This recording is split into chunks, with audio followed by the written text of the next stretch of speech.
Dr. Tyson King-Meadows is currently a visiting scholar in the Department of African and African American Studies at Duke University, where he is working on what I think is a provocative book that I hope he will say more about today.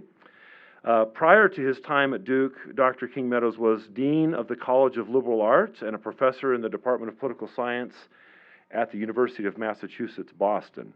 And before that, he was an associate provost for strategic initiatives and chair of the Department of Africana Studies and a professor in the Department of Political Science at the University of Maryland, Baltimore County. He holds a PhD from the University of North Carolina at Chapel Hill, and his research primarily focuses on African American political behavior and attitudes, race and representation, Congress, and elections.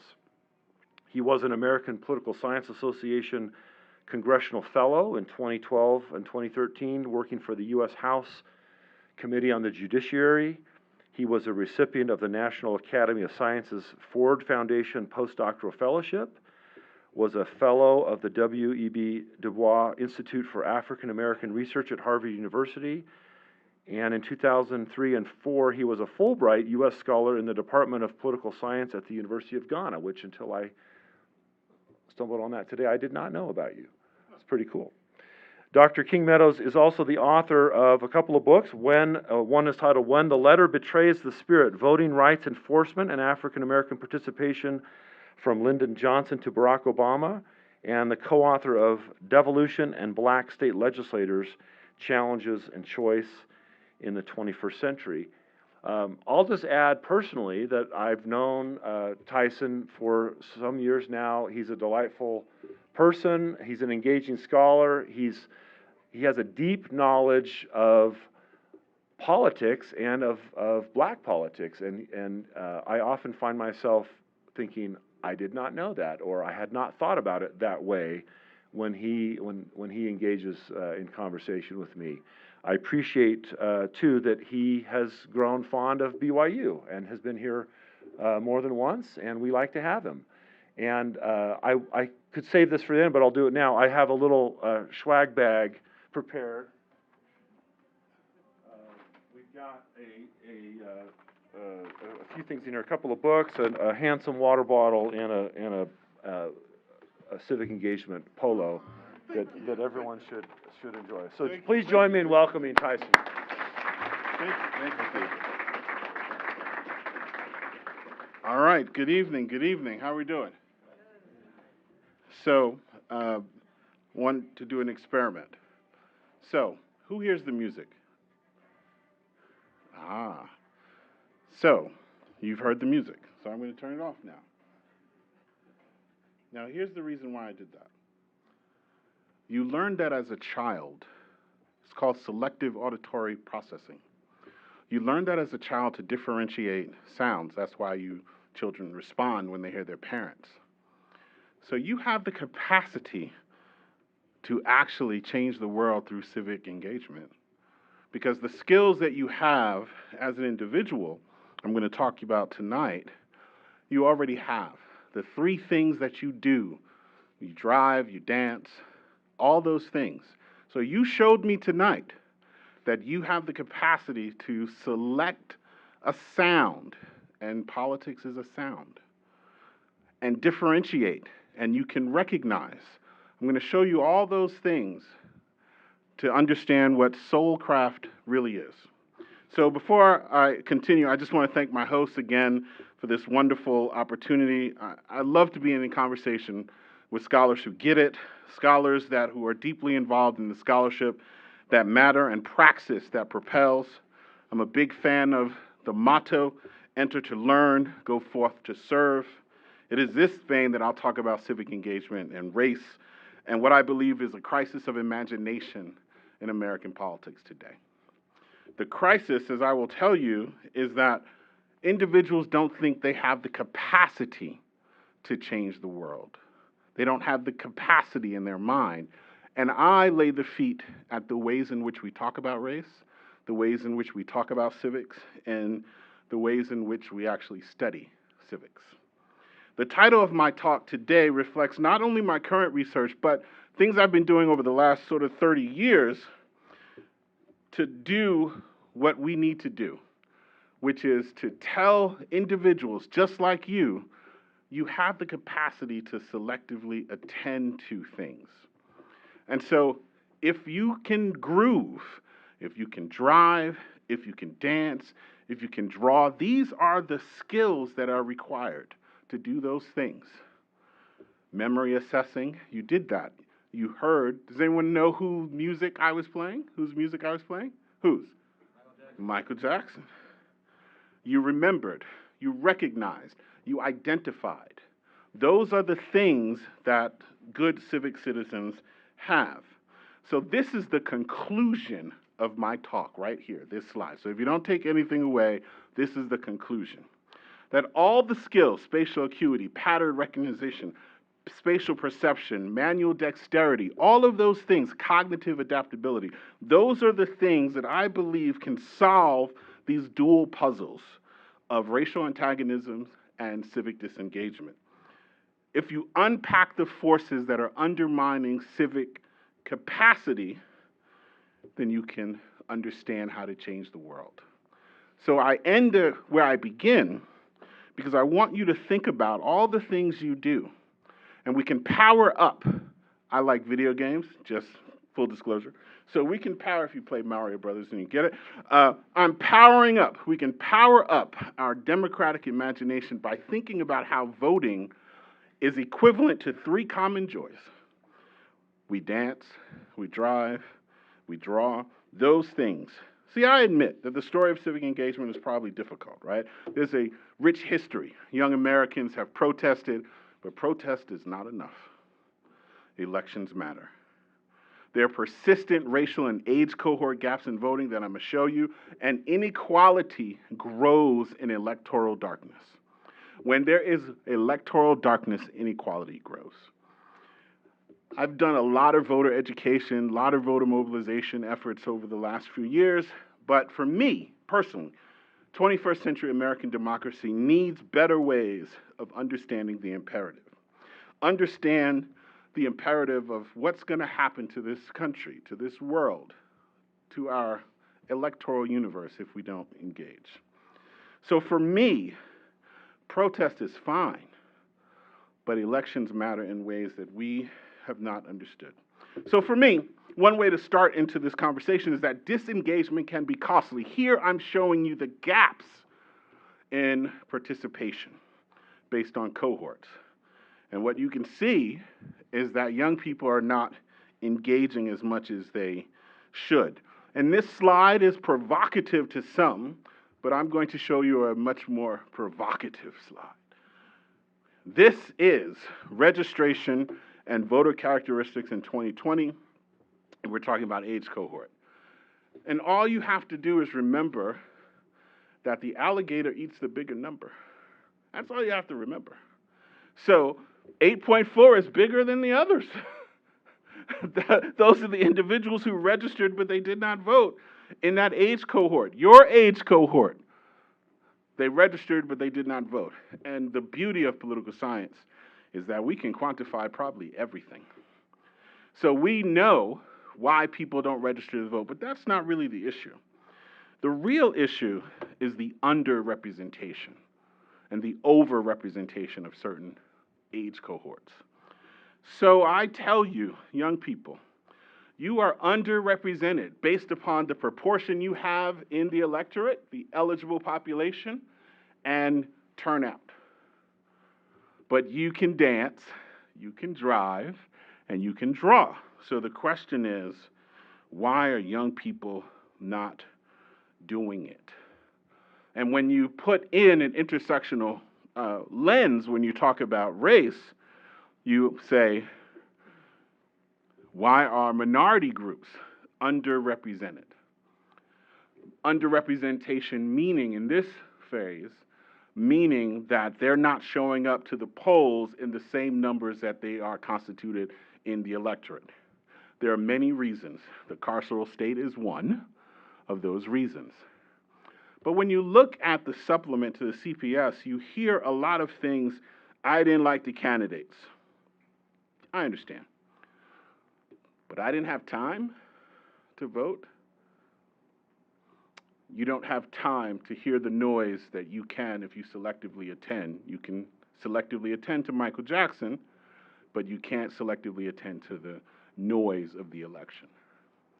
That's a problem because, as I argue, these are policy consequences, right?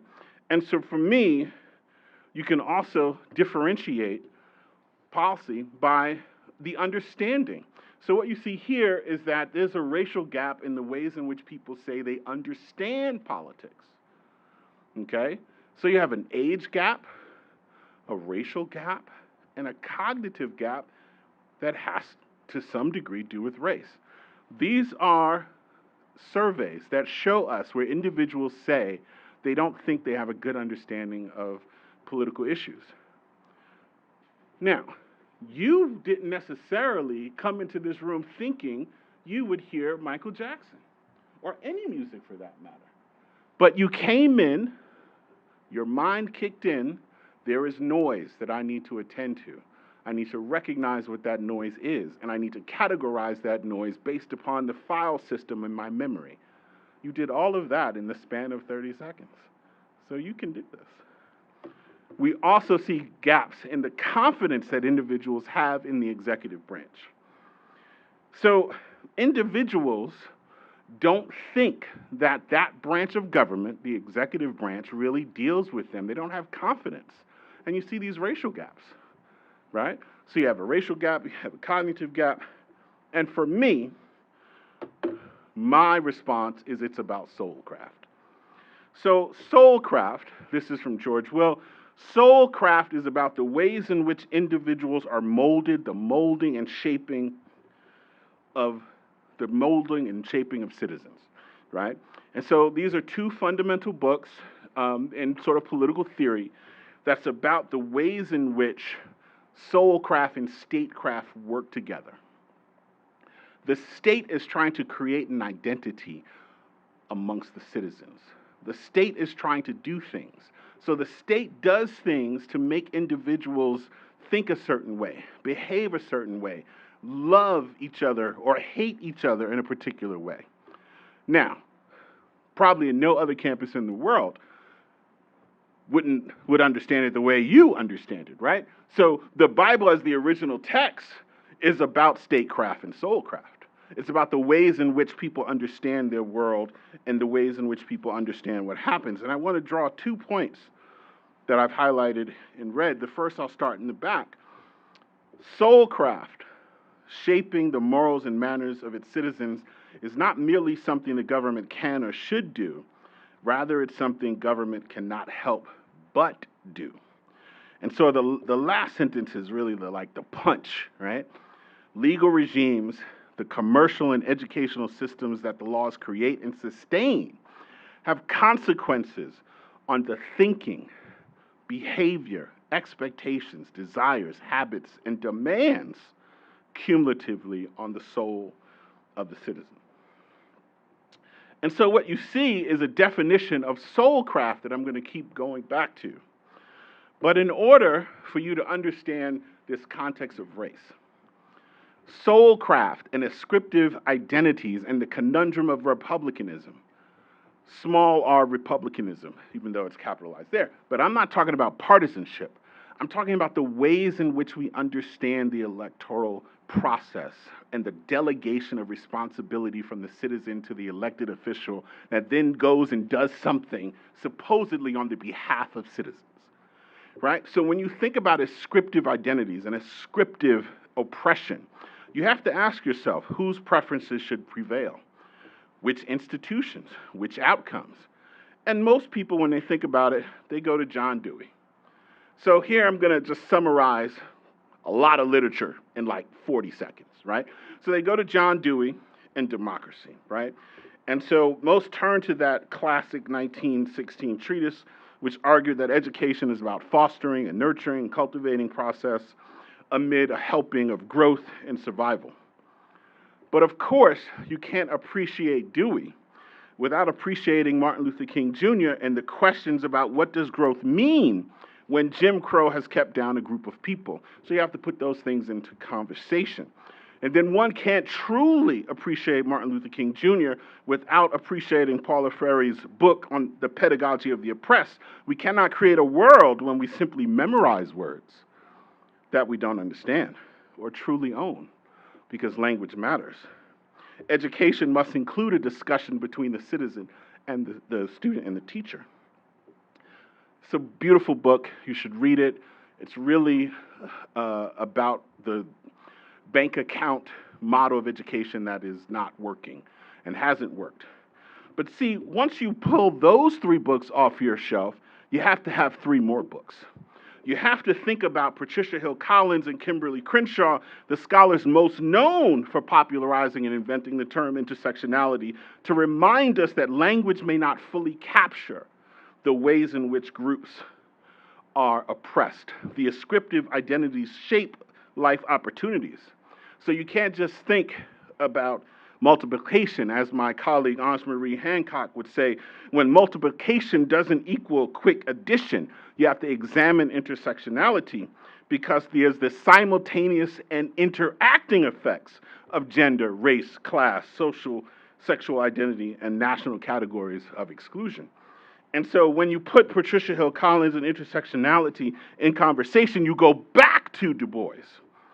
You can't escape returning to the Souls of Black Folk, where Du Bois argued passionately against any educational philosophy that ignored politics. Du Bois was fiery that you cannot ignore the ecosystem of the political structure, because if you do, then you ignore a whole bunch of things.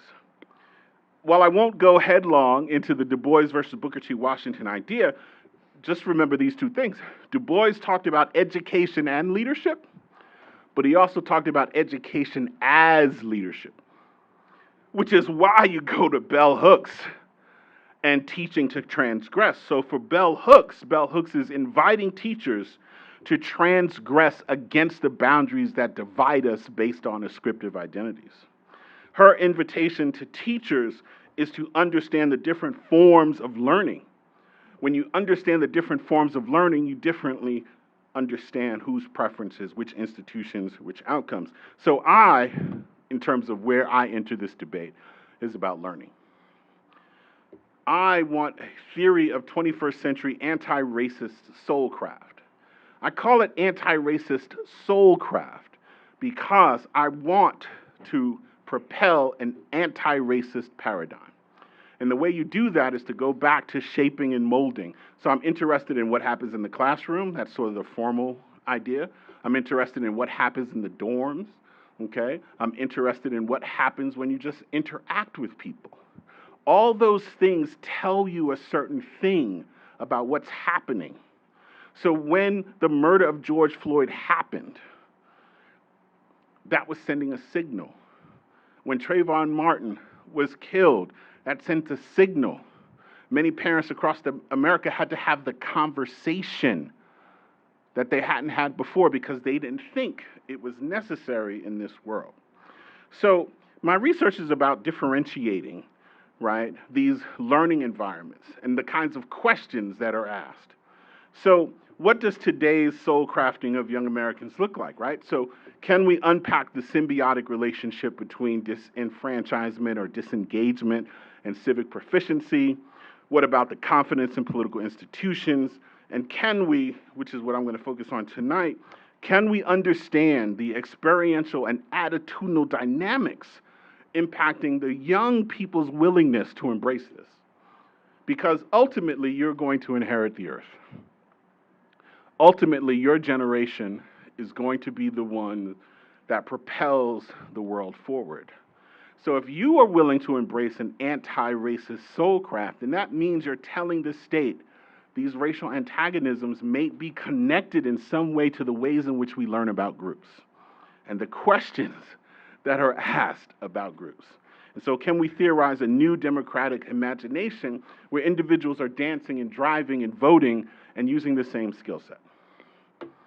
So all this slide is telling you I'm going to do it in multi-ways. I'm going to talk about the National Assessment of Educational Progress. I'm going to show you some statistics because we can quantify anything in political science. to show you the trends in civic proficiency in 8th grade and 12th grade for civics and history, okay? Then I'm going to talk about some survey data, okay, young people, 16 to 17 years old. And then later on, I can talk about some stuff that we're doing. The wonderful thing about being here at BYU, you are engaging with individuals who are on the cutting edge. So you should applaud yourself at some point for that. You're with scholars who understand the importance of empirics, who understand the importance of data-informed, not necessarily data-driven, but data-informed understandings of the world. So let's get into it. So the first I'm going to show you is these gaps, right?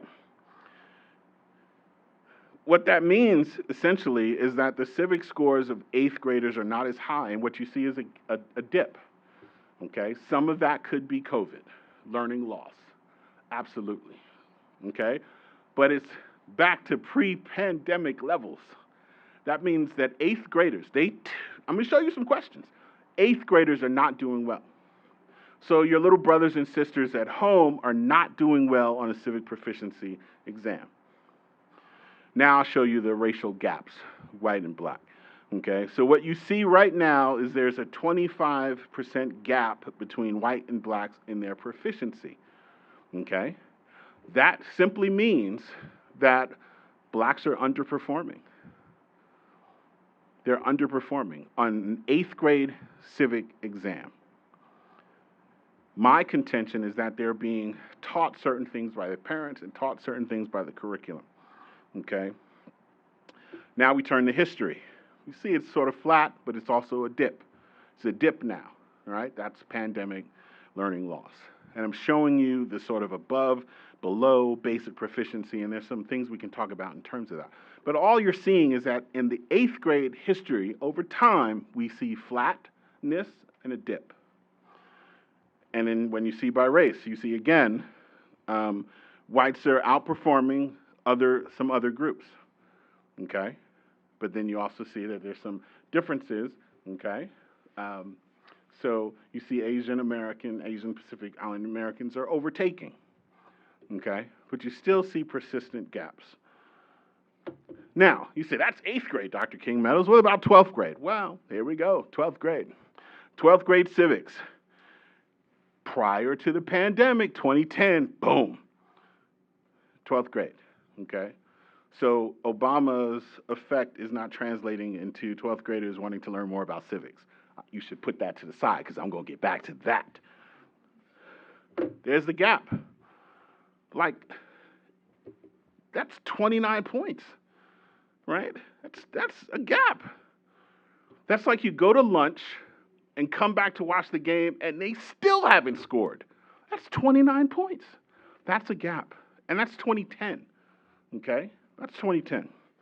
So now we look based on class. Class being measured as the National School Lunch Program. So there are 3 categories, okay?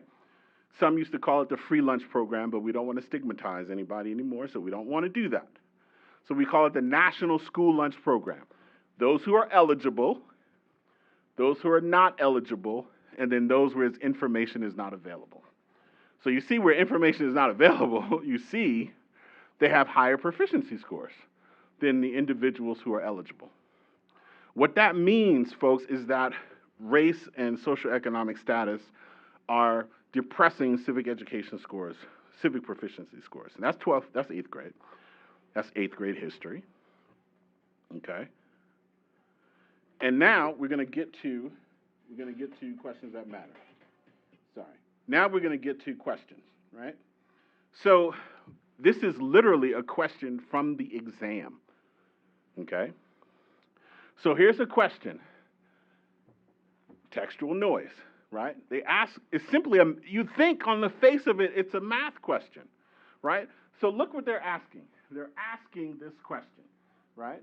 So here is like, bottom, they have these categories of how difficult the question is supposed to be, right? So this is supposed to be a medium, non-real difficult question.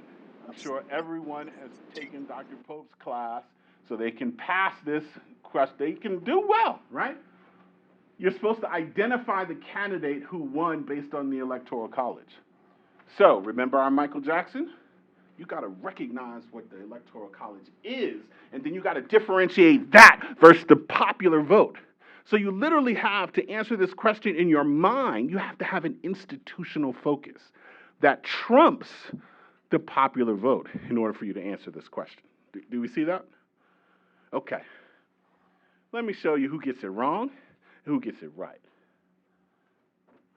If you are white and you have a civic proficiency score of 171, you get it right. If you don't, you get it wrong. Look at the difference between the blacks who take it, 8th graders, and the whites who take it. Answer B is the correct one, just that's why it's red. Answer B, okay? So you have to do math, you have to know the Electoral College, and you have to differentiate the textual noise. That's why I call it textual noise. Because it doesn't matter the Republican candidate. It doesn't matter. But they give you categories that, like, you're supposed to attend to that. But that's not what they're asking you to do.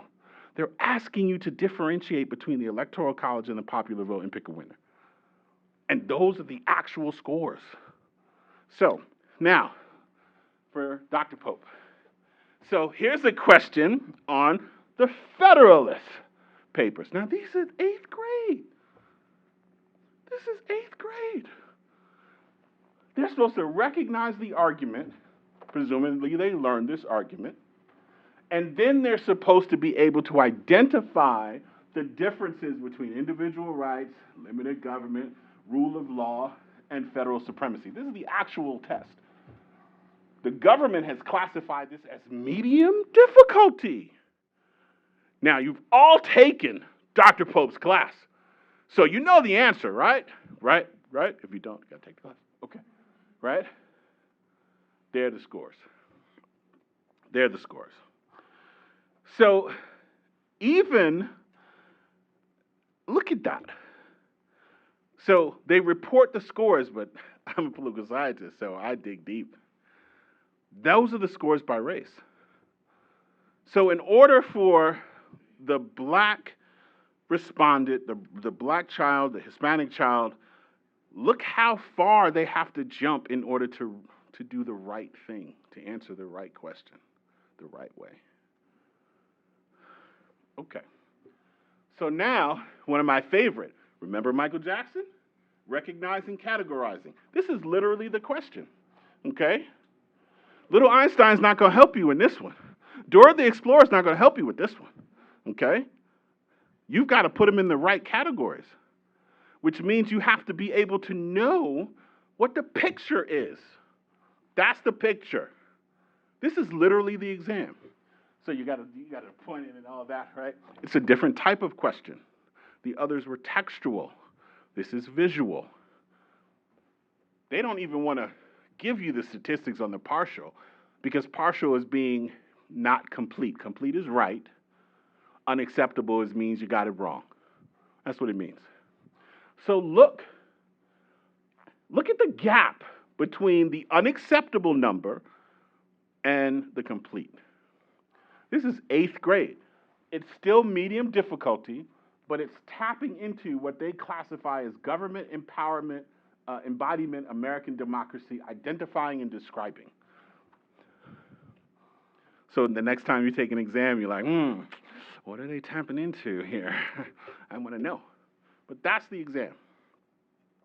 So for me, in order to understand this, we got to talk to the students. We have to talk to students. And so Youth Survey of the 2020 Collaborative Multiracial Post-Election Survey, what we're doing is we're tapping into the willingness. We're asking the willingness of young people. And so those are the demographic characteristics of the survey.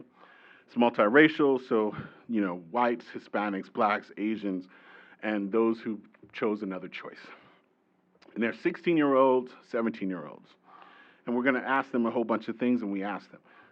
Part of my book is talking about the ways in which individuals are civically dying on the vine because maybe it's the kinds of questions that they don't feel like they can recognize. Maybe it's the kinds of ways that individuals are teaching. Who knows? So I'm just going to show you a bunch of stuff. Okay, so here you see some statistics. If they're red, it just means you should attend to how low or high they are, right?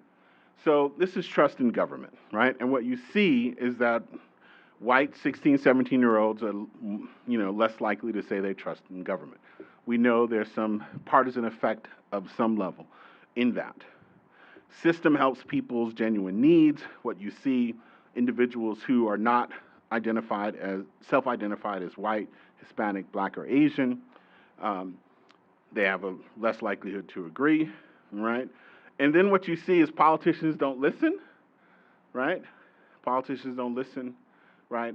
A lot of them agree. That's why strongly agree is so low, right? A lot of them agree that politicians don't listen to them, okay? And so two questions about race. Race relations have made you more hopeful. The closer you are to one means much more hopeful. Has it made you angry? Closer you are to one means much more angry. Okay, these are young people, 16 to 17 years old. That's why I brought up Trayvon Martin. These are young people. So they are being socialized. There's a soulcraft going on in their life where they're angry, where they feel disempowered. And they haven't done selective service yet. If they're males, they're not entitled to vote. So that's why when you see that's why I started out with the 18 to 29-year-olds. You can't just wake up one day and say, well, Soulcraft has worked, 18, 19 years old. No. For those who are interested in education and juvenile justice, we have statistics where you see 4th and 5th grade is where we lose certain males. 4th and 5th grade. Their behavior patterns differentiate. That's because they're getting soulcraft from society. So it does matter if you're on TikTok and YouTube and you see a young person who's 12 years old in handcuffs. That sends a signal about the way society values that person. Those are all things that mold you in a particular way. That's why I started off with this little noise in the background to see if you could attend to it, and you did. Just like when I was young, I could be down the block, but if my parents called, my mother or my father, heard that. My friends, we could be playing basketball or doing anything, but I heard my parents because I learned at a young age to differentiate that sound from the other sounds that were in my environment. So we give them the typical racial resentment scale, just asking how, it's a 4-battery question. You don't have to do all that. But the idea is that more racial resentment means that you are racially conservative, you have some attitudes towards blacks, okay?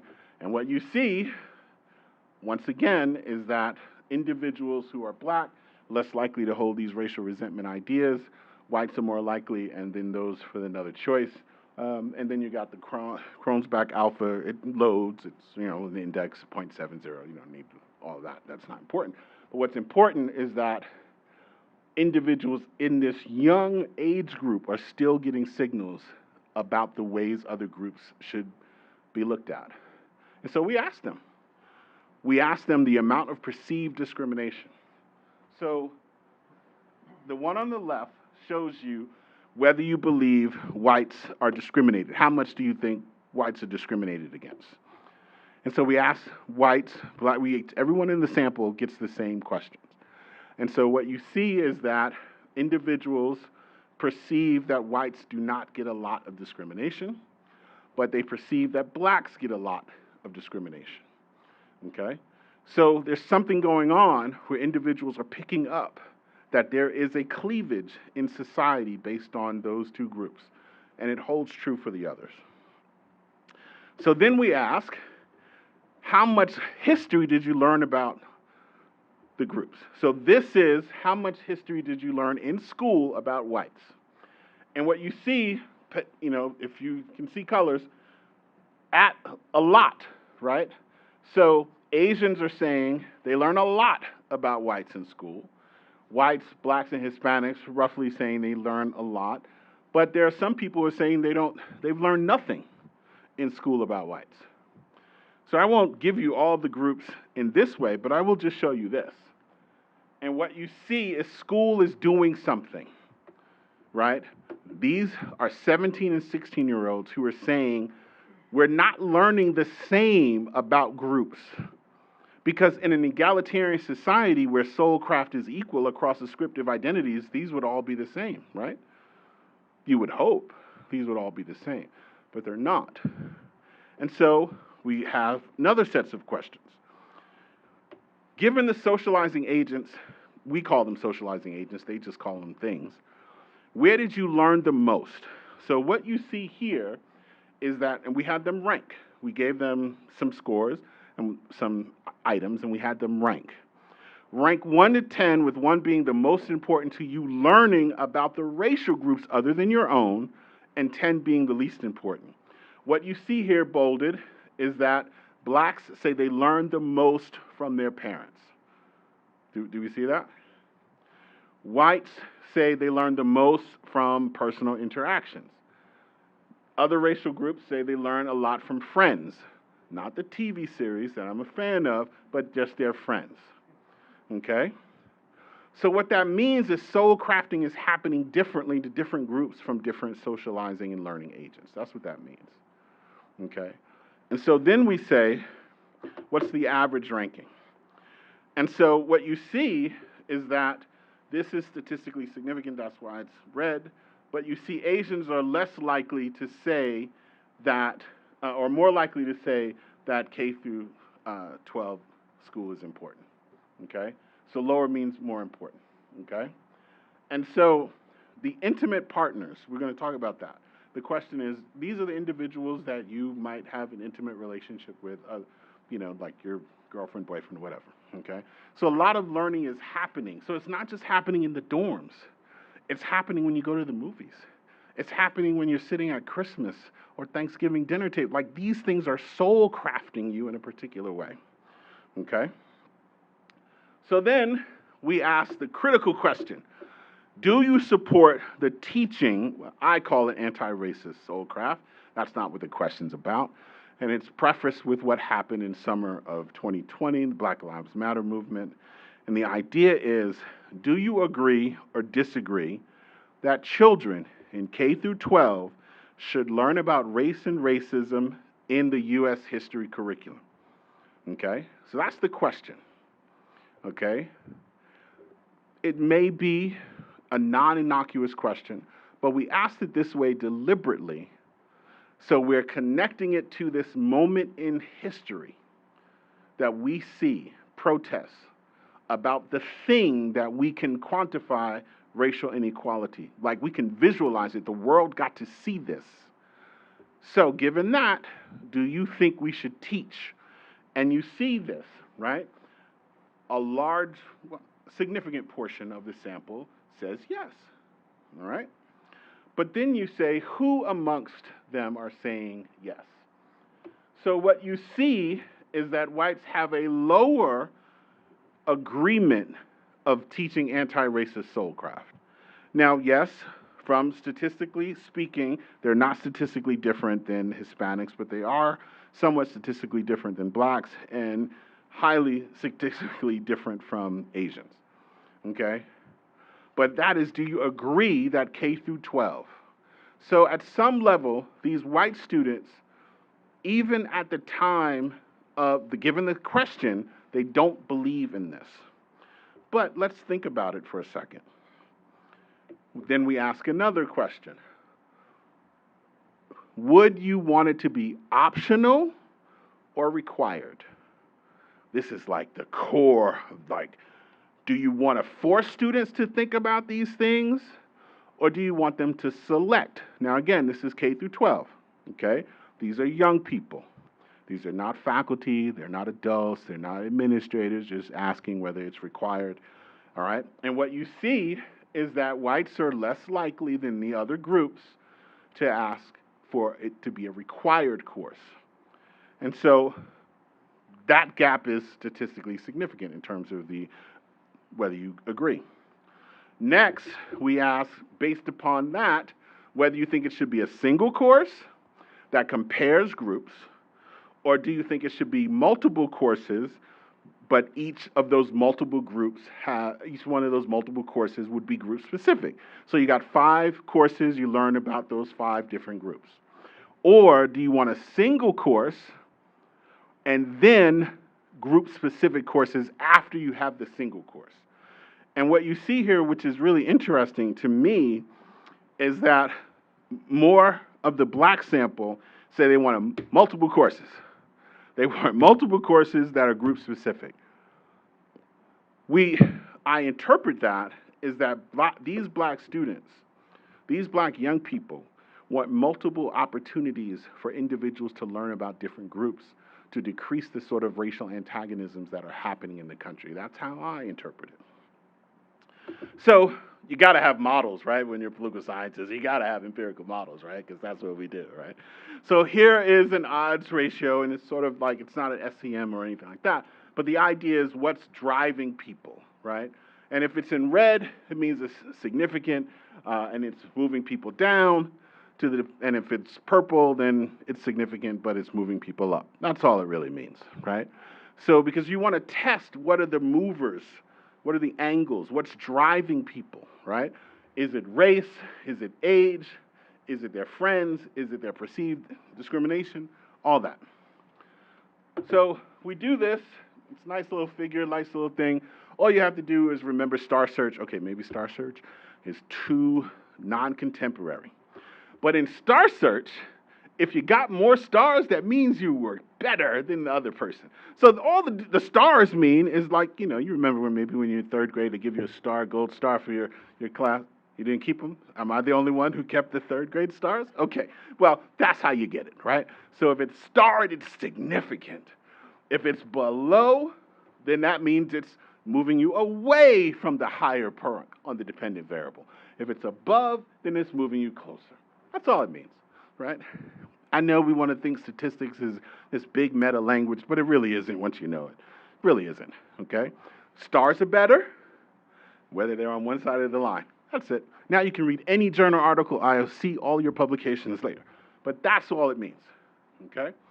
So what you see is that if you perceive discrimination against blacks, you're more likely to support anti-racist Soulcraft. If you think there's discrimination against whites, but it's low, you're more likely, less likely to support. That's what it means, okay? So I control for age, I control for all these different things, okay? So back to powering up. So I'm going to show you an exercise, and then we're going to take some questions.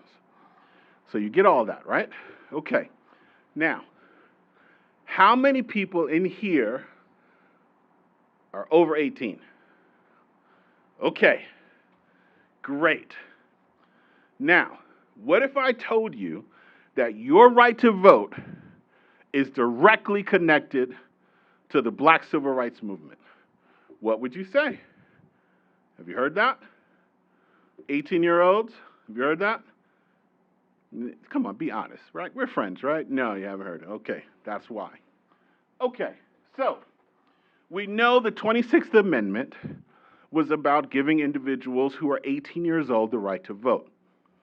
Okay, there was this massive campaign based upon the idea that if you can own a gun, if you can have a gun and you can fight in Vietnam, if you're old enough to shoot, you're old enough to vote. If you're old enough to die, you're old enough to vote, right? That was the narrative that they talk about individuals who are 18 years old. So you've heard that, right? It's like, hey, the war moved. Okay, all right, hold on. You got that, right? But you heard Michael Jackson, right? Okay, so let's dance now. Let's show you how this works.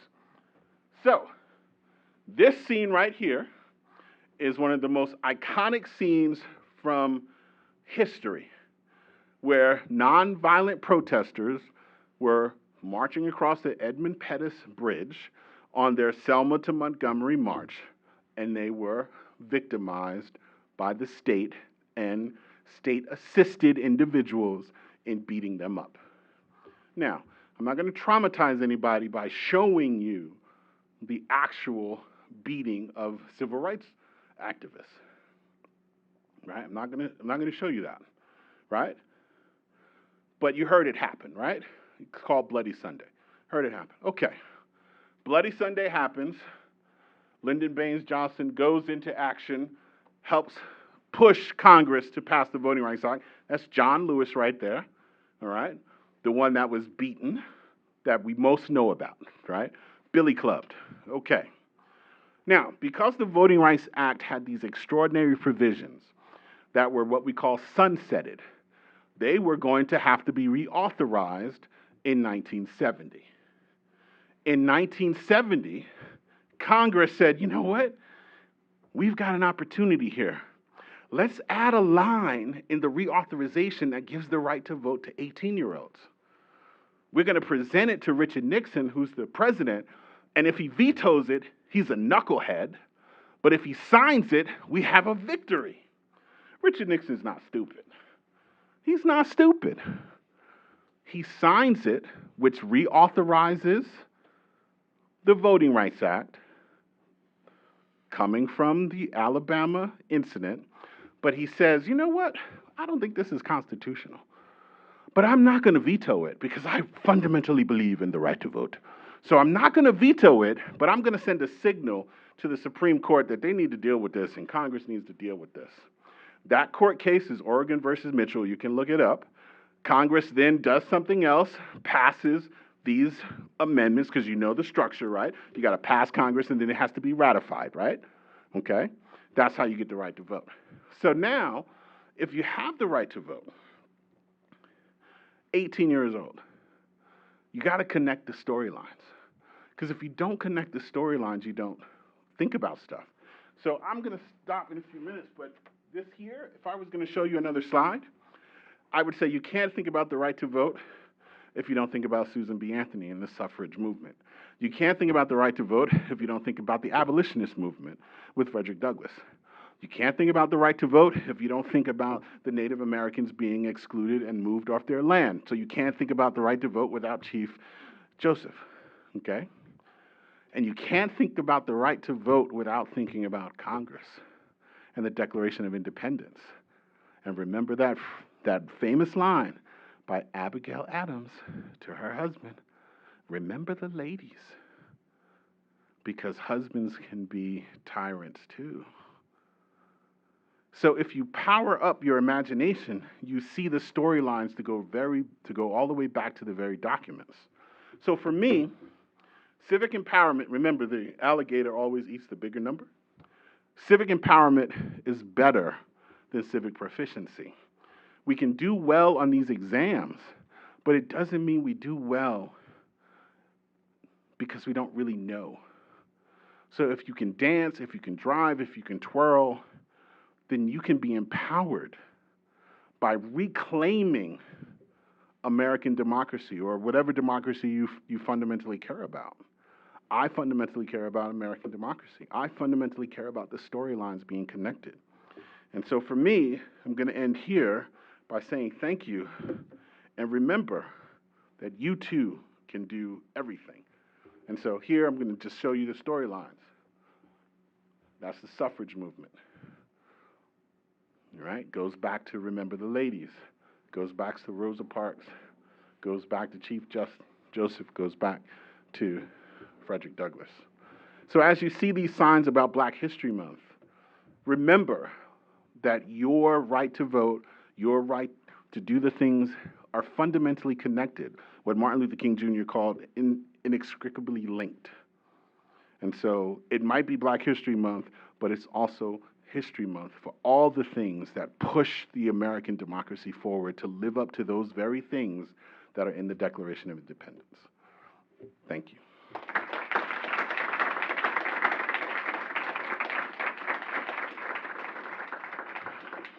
I think we're a little short on time, and I know that maybe a couple of you have to go to a class, but I think we have time to do a couple of questions, and then I think Tyson will stay up and talk individually if others want to ask. So if you have a question that you think is appropriate for the group, I invite you to ask it.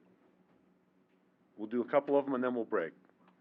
On the slide showing the acceptance of race history education in America, I think that the Asian demographic was really high on that chart, higher than anyone else. Do you have any ideas why that was the case? Yes, the pandemic and anti-Asian hate. Absolutely. And so these young people are watching their communities be assaulted for a health crisis.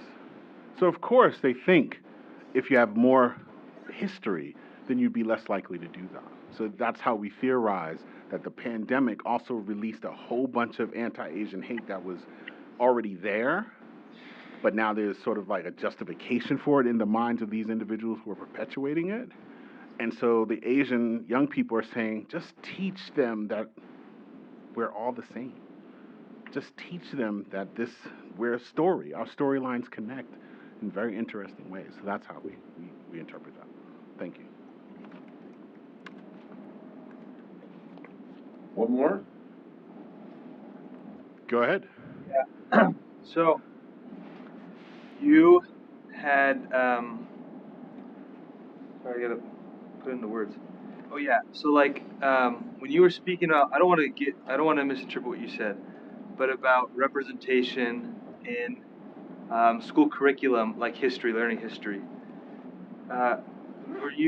Was something that the poll said, or maybe you said that you wanted, or not, maybe not you, but that there was a desire for more representation of other races in history, like in those classes?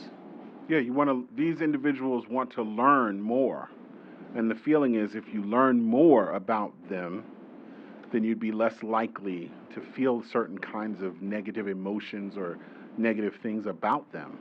And so the question is, how do you do that, right? Personal interaction, you may not do that. There are a lot of different ways we can measure the likelihood. There's literally an index of the likelihood of you interacting with someone that's not your race. And so when individuals live in segregated communities, they're less likely to interact. So the only way you could sort of push them in terms of social pressure is through K through 12 education, where they're sort of in groups, where they're learning about different things. Because ordinarily, if you left up to their own devices, they would go back to their segregated communities. They wouldn't have interactions. And we can quantify that. Like literally, there's a Herschel index where we can quantify the probability of you running into someone else of another race. So K through 12, Soulcraft is the way for me to get out of this sort of Gordian knot of racial antagonisms by dealing with the Soulcraft. We know it happens, so now let's attend to it. Just like you attended to Michael Jackson, let's attend to Soulcraft in a particular way. One more? I had a question. Yes. So about the Black History movement in general with the education system. Some of my thoughts and interest with that, are there curriculum that delve specifically into the lineages of or just father-son lines between Black political leaders, and what do those stories have to influence on civic engagement of people across groups? Excellent question. So I'll say it very quickly, right? So the story of Rosa Parks, right? Old woman, too tired. She just wanted to sit. She didn't want to move, right? That's what young people learn, right? But what if I told you Rosa Parks was a trained nonviolent protester?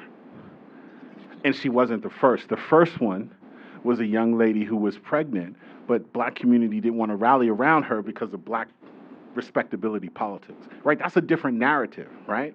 So that person is sort of taken out of the story. So if you make Rosa Parks an old woman, then you disenfranchise, in a sense, the fact that she was a trained protester. She knew what she was doing. She's pushing the boundaries of law and she knows how to do it. That means that she was in a network of individuals. She was actually the secretary under E.B. Nixon, all right? So the history that you learn gives you an understanding of what you think those moments are, okay? So when George Floyd was murdered, the person who did that was either an individual who was outside his authority, or there's a structure, the carceral state, that perpetuates that kind of behavior. So you have two different narratives will lead you down two different paths, like, the yellow brick road, all right, or Red Riding Hood, right? So what path do you want to take? And for me, the path of the most possibility in democratic imagination is anti-racist soulcraft. Attend to Michael Jackson because you hear it. Now do something about it. That's my point. Thanks, Tyson. Thank you.